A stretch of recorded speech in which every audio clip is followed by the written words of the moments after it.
hari Paskah untuk sidang jemaat yang ibadah di rumah. Hari Minggu, hari kebangkitan Tuhan kita Yesus Kristus. Kita akan sama-sama beribadah walaupun di rumah. Karena ini suatu aturan yang sangat baik untuk kita sekalian mendidik sidang jemaat supaya menjadi dewasa.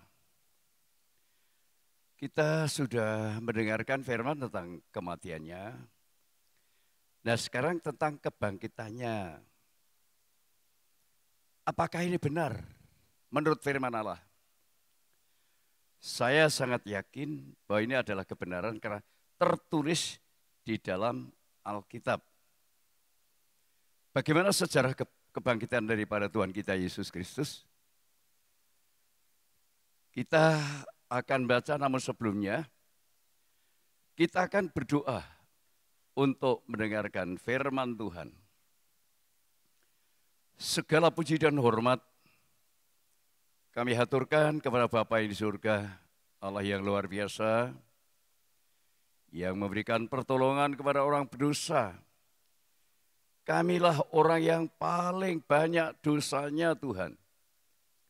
Engkau sampai mati di atas kayu salib 3 jam dalam penderitaan. Tetapi engkau dikuburkan. Bahkan hari ini kami memperingati hari kebangkitan Tuhan. Berfirmanlah ya Tuhan bagi kami semua. Kami di rumah masing-masing mau mendengarkannya. Mari pakai kami hamba-Mu, berikan pengertian hikmat, supaya kami berkata-kata bukan kata manusia, tetapi perkataan Tuhan. Kami sambut firman-Mu dalam nama Tuhan Yesus Kristus. Amin. Sama-sama kita akan membaca firman Allah. Kita baca dalam Injil Lukas pasal 24, ayat 4 sampai yang ke-7. Injil Lukas pasal 24, ayat 4 sampai yang ke-7.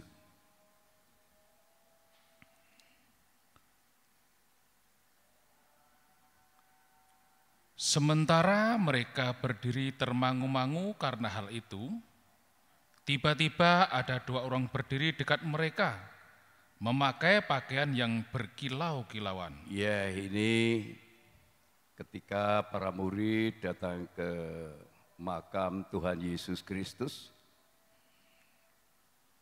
ada pemberitahuan daripada 2 orang yang berpakaian berkilau-kilauan. Apa kata mereka? Mereka sangat ketakutan dan menundukkan kepala.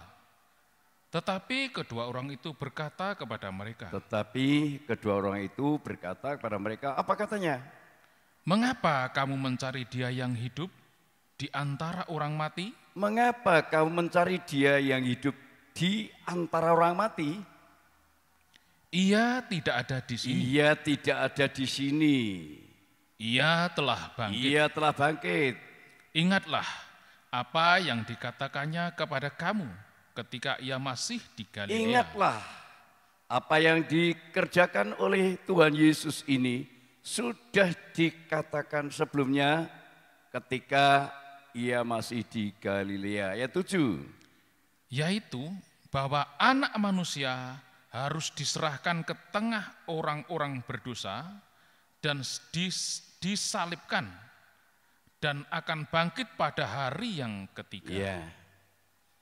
Yang saya kagum dikatakan oleh kedua orang berpakaian berkilau-kilauan.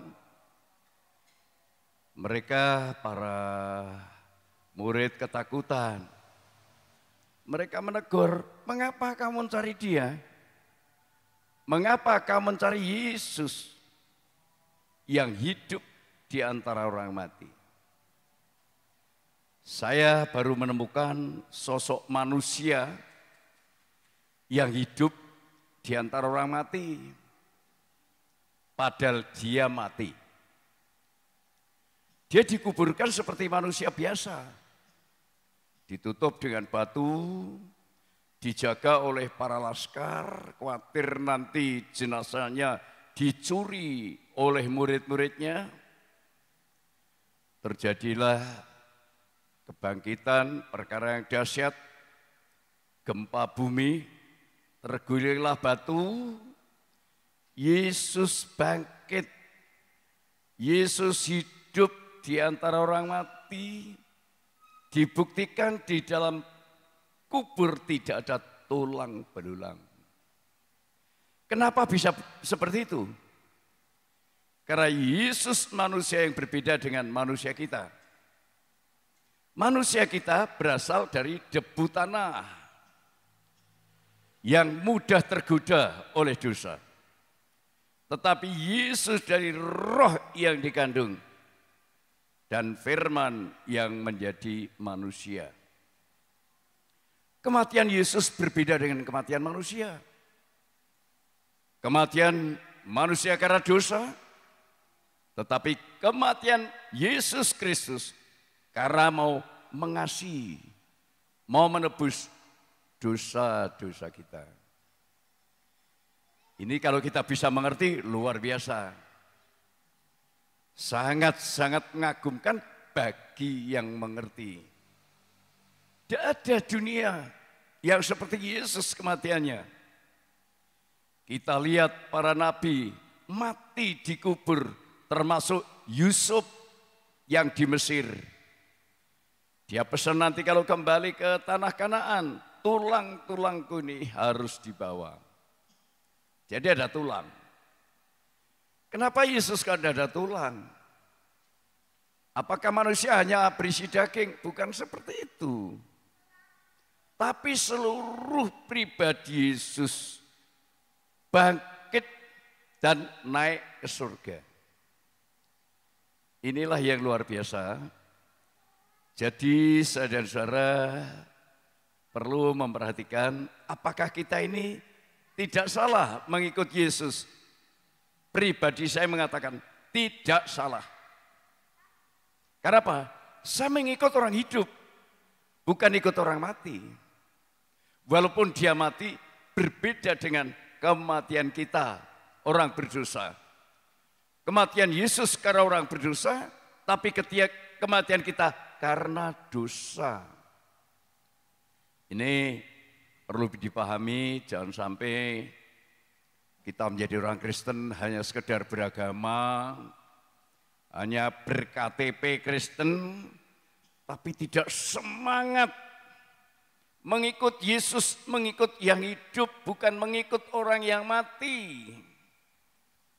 Orang yang mati seringkali didoakan untuk bisa masuk surga. Yesus tidak usah didoakan, dia masuk surga. Oleh sebab itu, kita tidak perlu ragu. Pribadi saya tidak ragu-ragu. Hari Jumat kemarin kita merayakan Jumat Agung, hari Paskah, hari kematian Tuhan.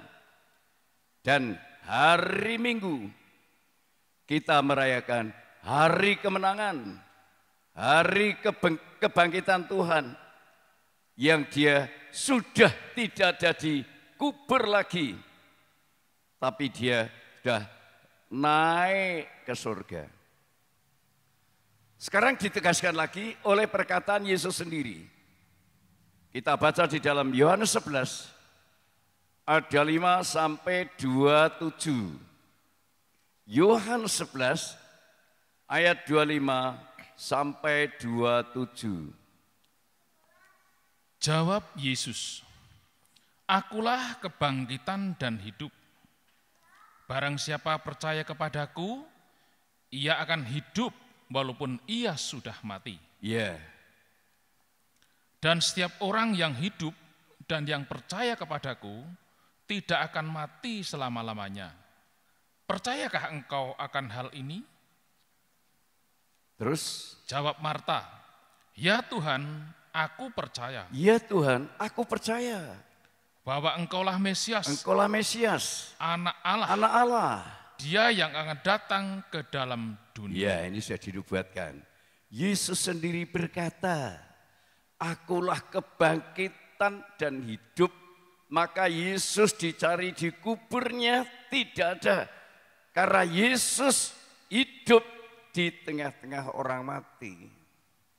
Jadi saya sangat yakin pribadi saya, kalau saya mati saya akan hidup. Karena dikatakan, akulah kebangkitan dan hidup. Barang siapa percaya kepadaku, ia akan hidup walaupun ia sudah mati. Dan setiap orang yang hidup dan yang percaya kepadaku tidak akan mati selama-lamanya. Percayakah engkau akan hal itu? Hanya membutuhkan percaya. Sepertinya murah sekali bayarnya ini. Asal percaya selamat. Wah ya. Asal percaya saya hidup karena Yesus hidup. Percayakah engkau akan hal ini? Kita menjawab percaya.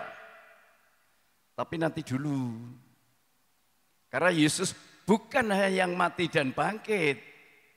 Tapi Yesus juga menegaskan, aku pokok anggur yang benar.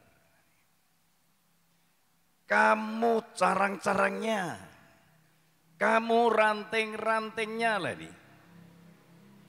Jadi di samping akulah kebangkitan dan hidup, nanti untuk menguji kebenaran kepercayaan kita, bagaimana kita mengikut Yesus, benar atau salah. Kita lihat dalam Injil Yohanes pasal yang ke-15 ayat 1 dan ayat yang kedua. Akulah pokok anggur yang benar. Akulah pokok anggur yang benar. Dan Bapakulah pengusahanya. Bapakulah pengusahanya. Setiap ranting padaku yang tidak berbuah. Setiap ranting padaku yang tidak berbuah. Artinya setiap orang percaya tetapi tidak ada bukti buah. Dipotongnya. Dan setiap ranting yang berbuah dibersihkannya supaya ia lebih banyak berbuah. Ini luar biasa. Kalau kita ini percaya kepada kematian dan kebangkitan memperoleh hidup yang kekal, tapi ujiannya akulah pokok anggur yang benar. Bapakulah pengusahanya.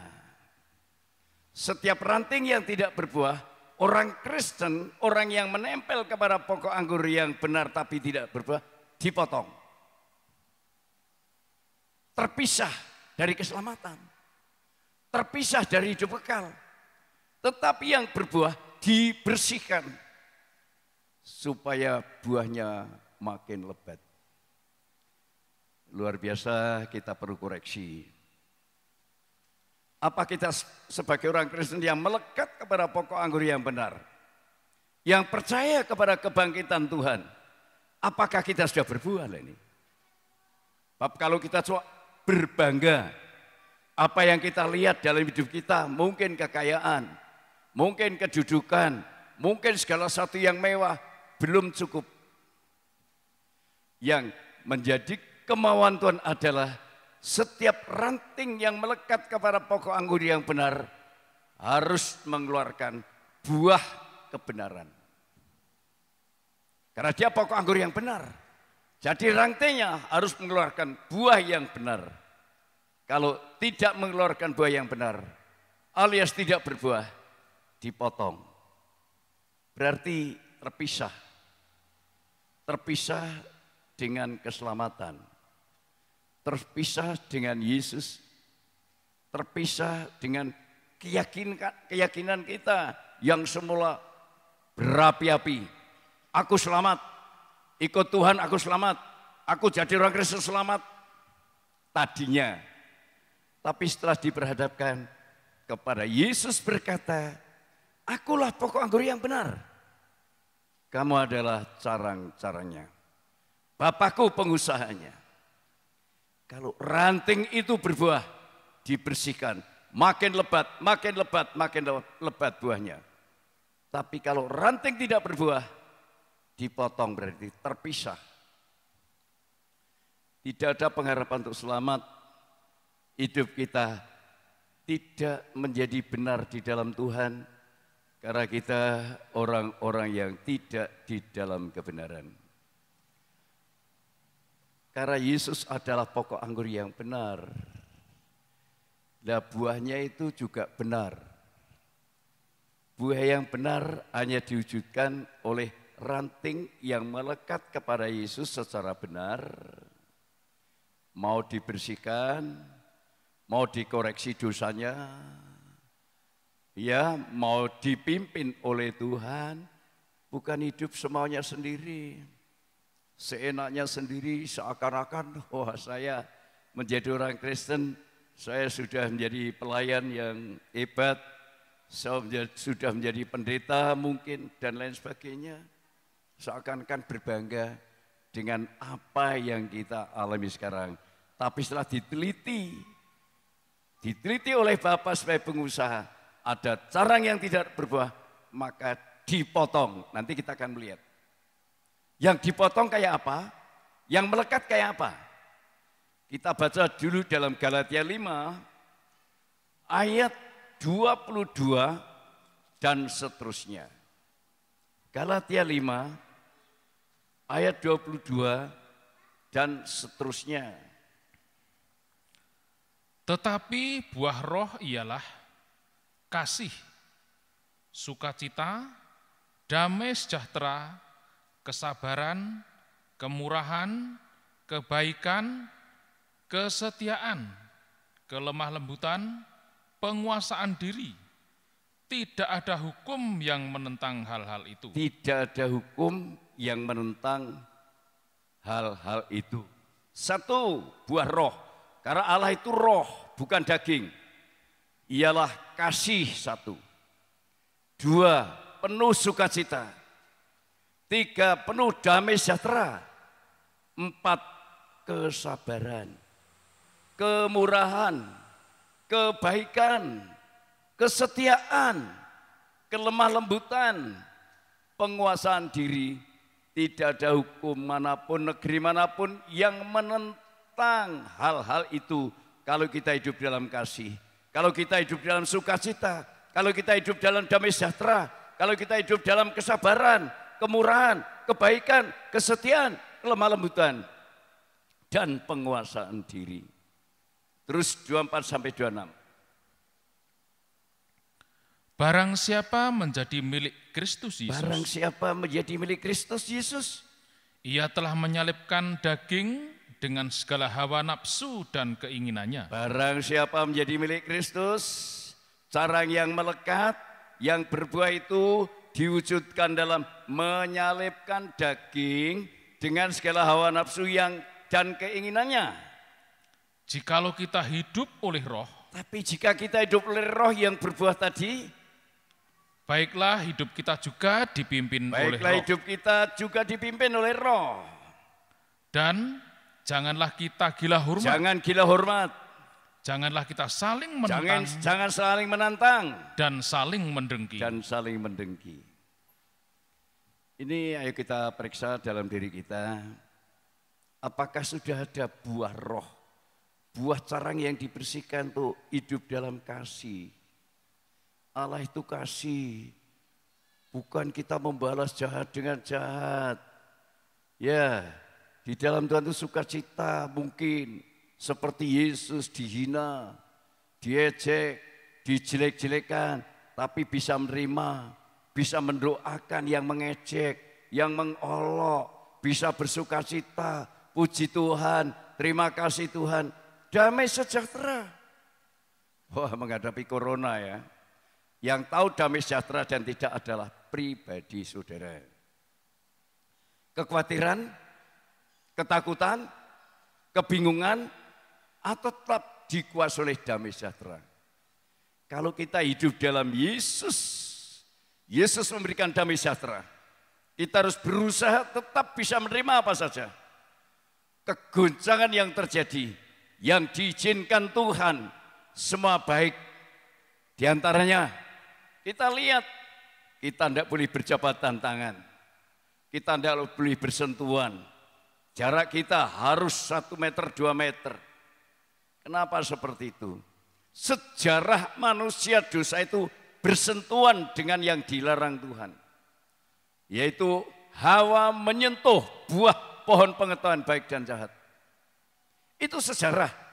Dan setelah Hawa menyentuh dan mengambil buah itu, dia menyentuh suaminya, dimakan bersama-sama, melahirkan seorang anak yang bernama Kain dan Habil.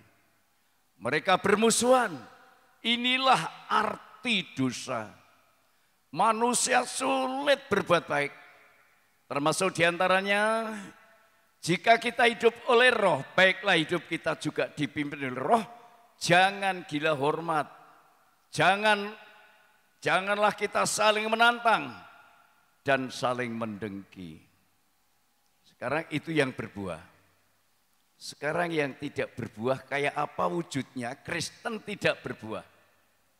Kita akan baca di dalam masih Galatia pasal 5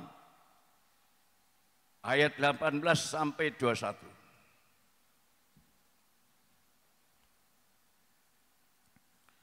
Akan tetapi, jikalau kamu memberi dirimu dipimpin oleh roh, maka kamu tidak hidup di bawah hukum Taurat. Tidak hidup di bawah hukum Taurat artinya dikendalikan oleh aturan, tidak dikendalikan oleh Tuhan yang punya aturan. Teruskan. Perbuatan daging telah nyata. Apa itu? Yaitu percabulan. Ini cara yang tidak berbuah itu hidup dalam percabulan, kecemaran, hawa nafsu, penyembah berhala, sihir, perseteruan, perselisihan, iri hati, amarah, kepentingan diri sendiri, percideraan, roh pemecah, kedengkian, kemabukan, pesta pora, dan sebagainya. Terhadap semuanya itu, kuperingatkan kamu. Seperti yang telah kubuat dahulu. Seperti aku Paulus telah perbuat dulu seperti itu. Teruskan. Bahwa barang siapa melakukan hal-hal yang demikian, ia tidak akan mendapat bagian dalam kerajaan Allah. Orang Kristen, kalau masih tetap seperti itu, jangan harap untuk mendapat bagian kerajaan surga. Yesus naik ke surga. Tapi kenapa kita tidak boleh masuk ke surga? Karena kita hidup berkarakter daging. Bersifat daging yang penuh angkara murka, iri hati, kebencian, hawa nafsu, perseteruan, perselisihan, dan lain sebagainya. Jangan harap. Itulah sebabnya Yesus datang memberikan contoh, ini loh manusia yang benar, aku ini loh manusia yang benar, tidak bisa digoda dengan keindahan dunia. Ketika Yesus berpuasa 40 hari 40 malam, digoda dengan, karena dia lapar, digoda dengan, kalau engkau anak Allah, jadikanlah batu ini menjadi roti. Dia jawab, manusia hidup bukan dari roti saja, tapi firman yang keluar dari mulutnya Allah. Diteruskan yang terakhir, Yesus dibawa ke atas gunung oleh iblis, ditunjukkan kekayaan dan kerajaan. Akan diberikan kepadanya, tapi sembahlah aku. Yesus tidak tergoda. Hai iblis, hanya satu yang kamu sembah, Allah. Hanya pergilah kamu. Iblis pergi, Yesus tidak tergoda. Manusia rohani, manusia yang mau diselamatkan hidup dalam Yesus itu memiliki kekuatan tidak tergoda dengan dosa. Maka peraturan pemerintah sekarang, kenapa tidak boleh bersentuhan? Ada hikmatnya. Untuk apa? Setelah ini nanti selesai virus corona, jangan sekali-kali kita menyentuh dosa. Karena apa? Karena dosa itu merupakan satu akar. Dosa ini adalah sengat maut. Dan sudah dikalahkan oleh Yesus. Hai maut, di mana sengatmu? Sengat maut ialah dosa.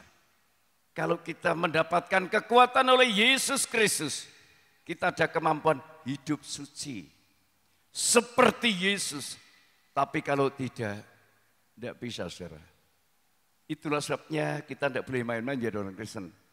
Bagi saya, peristiwa corona yang menggema di seluruh dunia, bahkan di Amerika, Inggris, Italia, korbannya jauh lebih besar.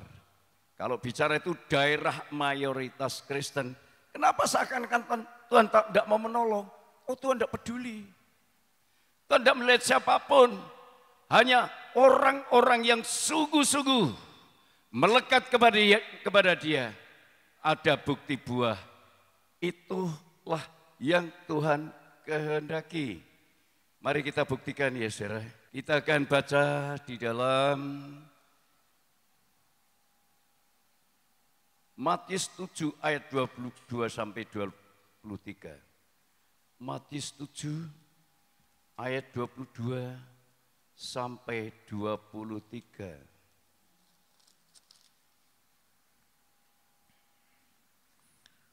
Pada hari terakhir, banyak orang akan berseru kepadaku. Pada hari terakhir, banyak orang berseru kepadaku.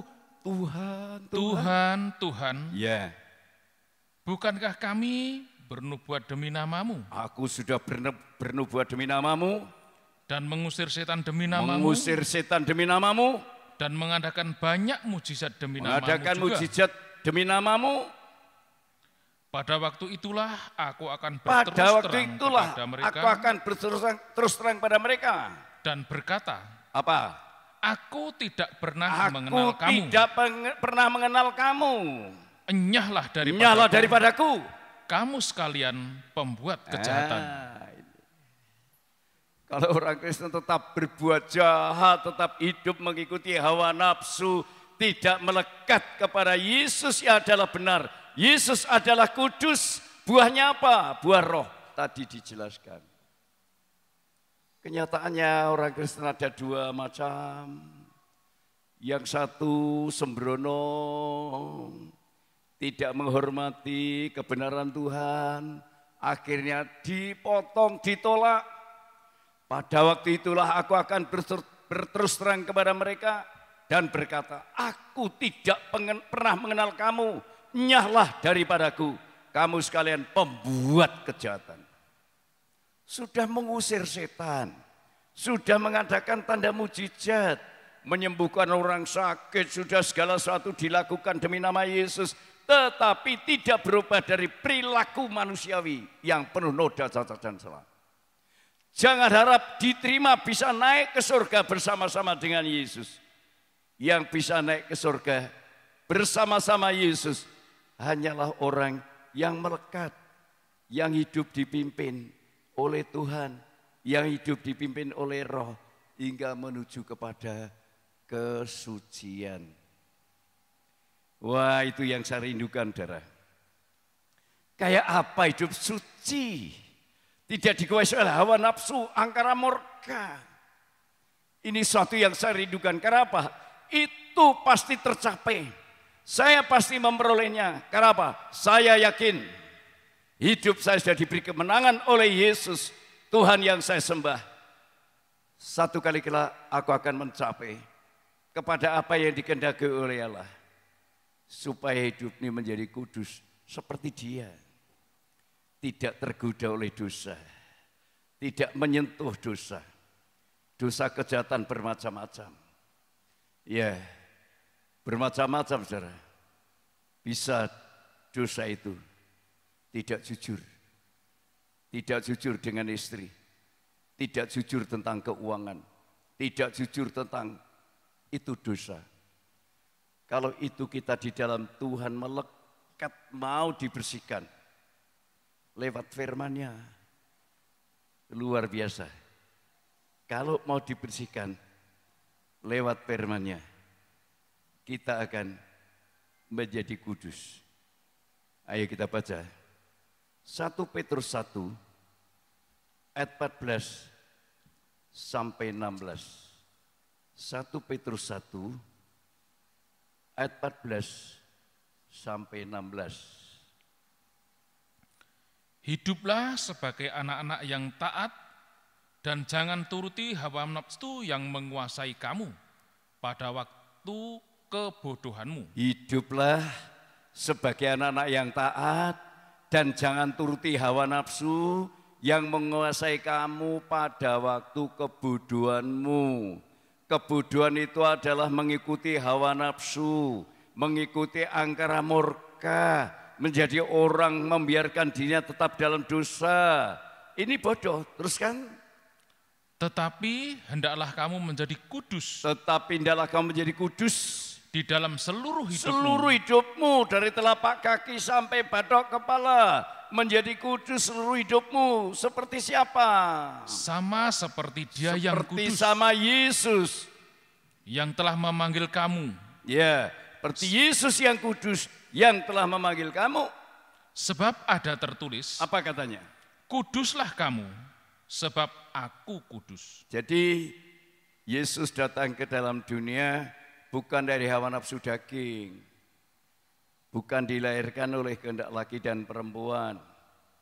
Memang Maria pada waktu itu sedang bertunangan, tapi belum bersentuhan. Itulah dipilih oleh Allah, mengandung dari Roh Kudus. Yusuf sempat kecewa, kenapa pacarku kok hamil bukan dengan saya? Dengan siapa hamil? Tapi Tuhan memberikan pengertian. Terimalah istrimu, anak yang dikandung itu dari Roh Allah. Akan melahirkan seorang juru selamat. Juru selamat adalah penyelamat orang berdosa. Terutama saya. Orang yang berdosa, Rasul Paulus, aku dulu. Aku orang yang paling besar dosaku. Tetapi di dalam perjalanan, dialah pembunuh orang Kristen, pembenci orang Kristen. Dalam perjalanan bawa surat dari imam besar untuk membunuh orang-orang Kristen. Di tengah jalan, dia menuju ke Damsyik, ditemui oleh Yesus. Dia melihat sinar cahaya dari atas.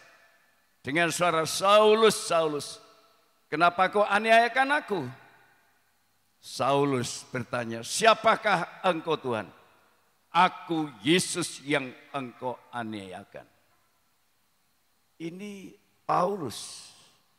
Pergilah dan ke Ananias. Nanti di sana kamu akan dididik. Apa yang harus kamu lakukan? Ananias adalah hamba Tuhan. Ketika dia melek, matanya buta. Dituntun ke Damsyik, tempat Ananias. Di sana didoakan mata terselik. Sejak itu dia melihat Yesus, Allah yang kudus. Dia seorang sarjana agama, sarjana Taurat. Agama Yahudi luar biasa disegani. Anak muda yang hebat, luar biasa. Tetapi dia dipakai Tuhan. Dia meletakkan kehebatan secara manusia. Dia merendahkan diri mengikut Yesus. Oleh sebab itu, kalau kita memperhatikan, ya hidupnya Rasul Paulus, dia mengakui, aku paling besar dosanya. Akulah orang yang dalam kebodohan, beragama Yahudi, akulah orang bodoh. Dia berkata demikian. Itulah orang seperti aku, sekali-kali tidak akan masuk dalam kerajaan Allah. Hanya orang yang percaya pada Yesus, bertobat, mau dibersihkan, mau disucikan dosanya. Itulah kesempatan untuk masuk dalam kerajaan surga. Oleh sebab itu, saudara yang dikasihi Tuhan, kita harus sungguh-sungguh menjadi orang Kristen, bukan sekedar merayakan Paskah, bukan sekedar hura-hura, tetapi saya harus mengerti makna Paskah, yaitu kesucian. Yang menyucikan adalah Yesus. Yesus adalah firman Allah yang menjadi manusia, mati di atas kayu salib. Darahnya tuntas habis, tinggal air yang menetes.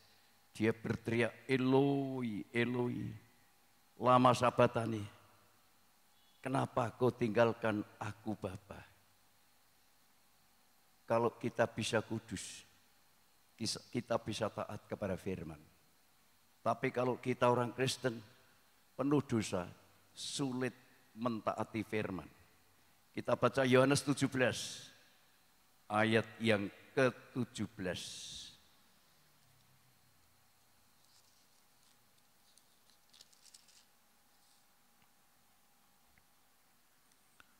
Kuduskanlah mereka dalam kebenaran. Kuduskanlah mereka dalam kebenaran. Firman-Mu adalah Firman-Mu kebenaran. adalah kebenaran. Firman yang sudah menjadi manusia itu adalah kebenaran yang menguduskan. Maka setelah kita di dalam Yesus, kita perlu menyadari keberadaan kita. Banyak kesalahan, banyak kekeliruan, banyak dosa. Kadang-kadang sembrono ikut Tuhan, tidak taat, tidak setia, lebih mengedepankan kepentingan daging daripada kepentingan roh. Yesus berkata, manusia itu bukan roti saja, tapi juga makan firman yang keluar dari mulutnya Allah. Saya dan saudara makan roti untuk hidup, tapi tidak cukup. Kita harus makan firman yang keluar dari mulutnya Allah. Artinya tidak cukup hidup ini mengejar perkara dunia. Kita hidup dalam dunia perlu membuktikan kita bisa kudus. Bukti kudus taat. Seperti siapa Abraham taat. Diperintahkan, hei Abraham, ya Tuhan, bawalah anakmu yang kamu kasih menjadi korban obaran di tempat yang akan kutunjukkan kepadamu. Abraham taat. Dia hanya meyakini firman Allah tidak pernah salah. Kalau dia taat, apa yang difirmankan Tuhan, dia tidak pernah akan dirugikan. Orang yang taat pada firman Allah tidak pernah akan dirugikan. Sampai hidupnya kekurangan masalah makan, kekurangan soal minum, tidak ada. Tuhan tahu soal makan minum adalah kebutuhan jasmani. Roti dan air kebutuhan jasmani. Tapi roti hidup dan air hidup kebutuhan rohani. Yang ini nanti akan mewarisi kerajaan surga. Tapi kalau kita meremehkan, hanya mengejar-ngejar kebutuhan yang nafsani, yang jasmani, kita akan menjadi kecewa. Kekecewaan kita, semua manusia bisa gagal dalam usaha. Tapi kalau taat kepada Yesus, tidak ada gagal. Karena firman Allah tidak mungkin gagal. Kita baca yang terakhir, Lukas 5, ayat 5 dan ayat yang ke-6. Lukas 5, ayat 5 dan ayat yang ke-6.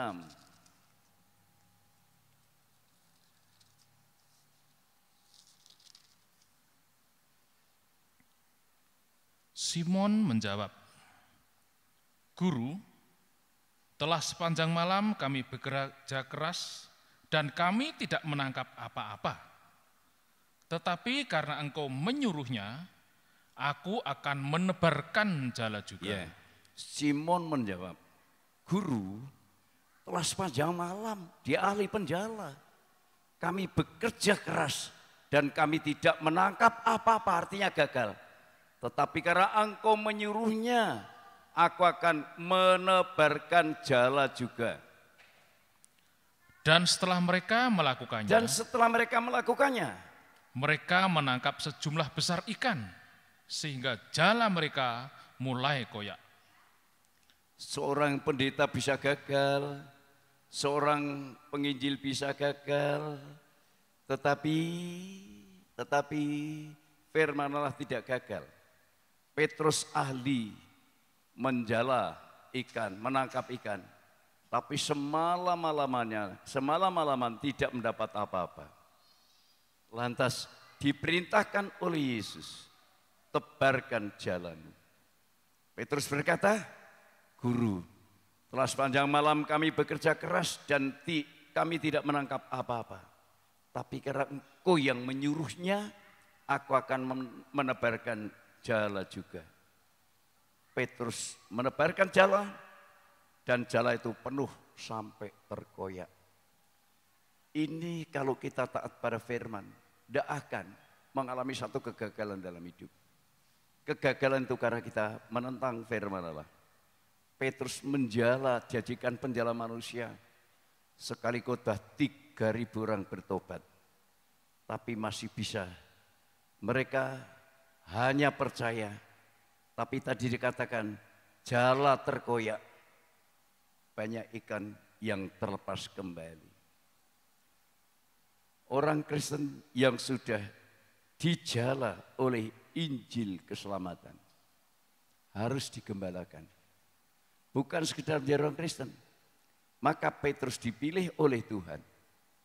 Hai Simon Petrus anak Yohanes, adakah engkau mengasihi aku lebih dari mereka? Ya Tuhan, engkau tahu bahwa hamba mengasihi Tuhan. Gembalakanlah domba-dombaku.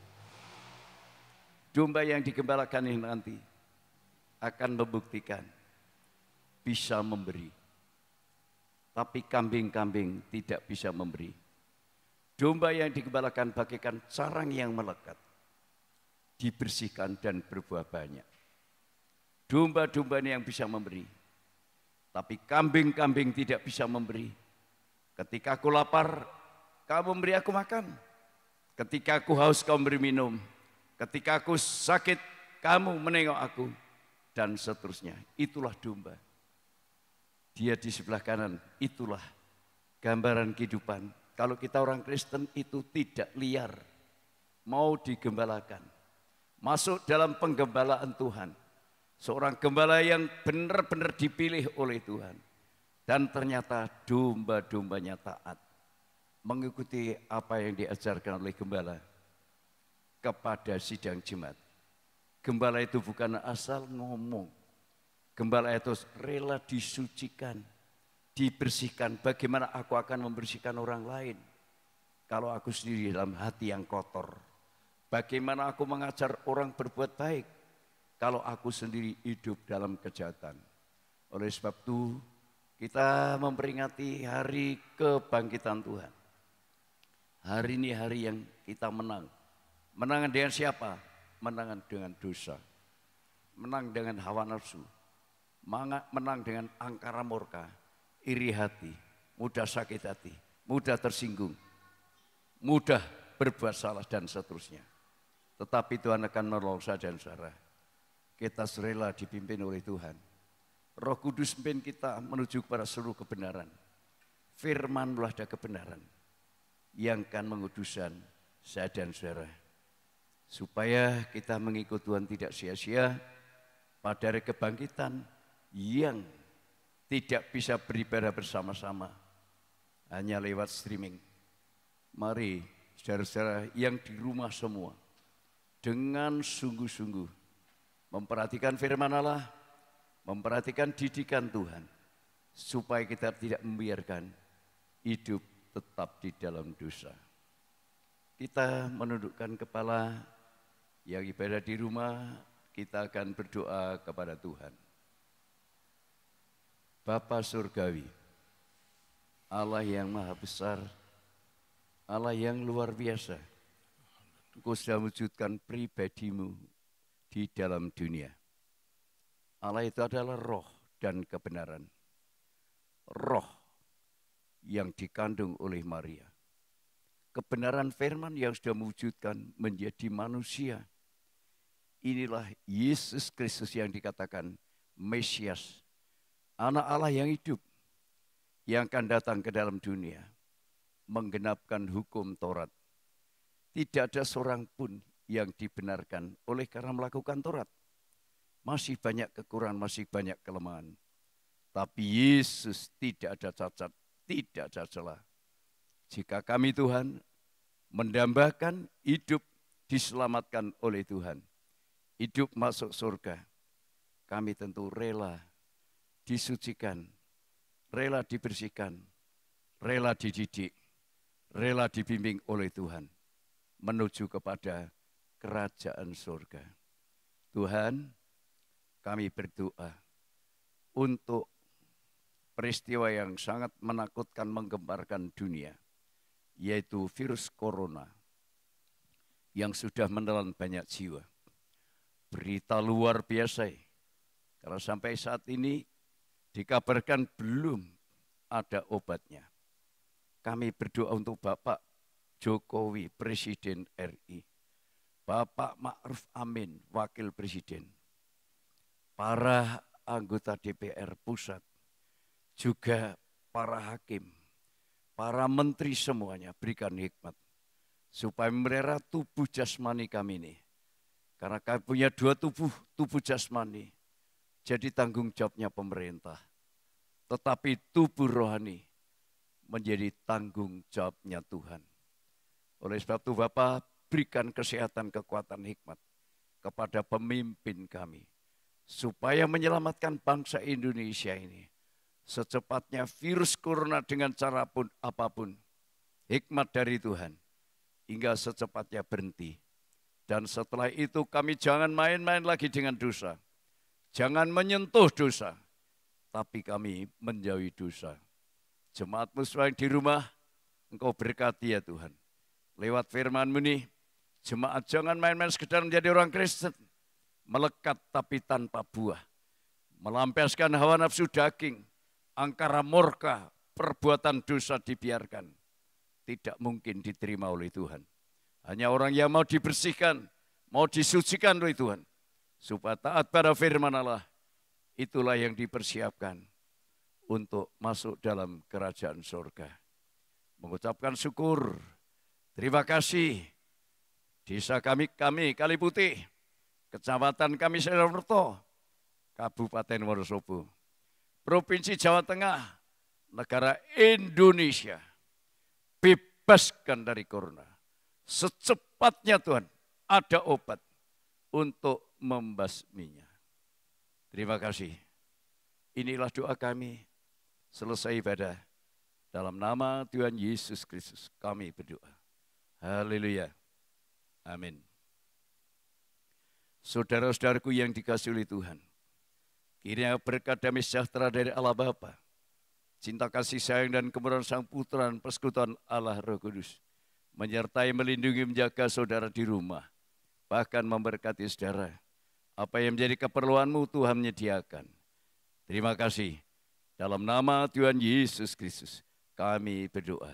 Haleluya. Amin. Puji Tuhan.